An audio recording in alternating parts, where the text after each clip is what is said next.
I will now look into mass calculation. This is the formula or the triangle that we need to use when you do the mass calculation. Mass over mR is equal to mole, mR times mole is equal to mass, and so on. Mass must be input as grams. mR, use the periodic table, and that's going to be grams per mole. And also, you got the mR, which is going to be grams per mole. And also, you got the mole, which just has a standard units of just mole. I will now use this triangle in a calculation.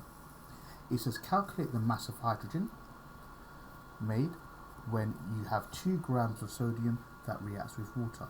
So first of all, I'll try and calculate the mass of hydrogen. So if I'm going to calculate the mass of the hydrogen, if I look back at the formula here, is mR times the mole. So if I multiply the mR of hydrogen by the mole of hydrogen, I'm going to get the answer.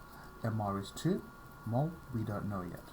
But what we can do is we can actually calculate the moles of the sodium by actually doing the mass divided by the mR, because that's what we have.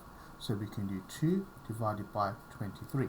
If we did 2 divided by 23, then we're going to get that to be 0.0869. 0.08696 is the moles that I got. But then the mole ratio is 2, because that's the number in front of the sodium, to 1, because that's the number in front of the hydrogen. So if I look at the ratio between the sodium to the hydrogen, which is going to be 2 to 1, I can say 2 moles is 0.08696. So 1 mole is going to be that. Divide that by 2. If I divide that by 2, that's going to give me 0.0435.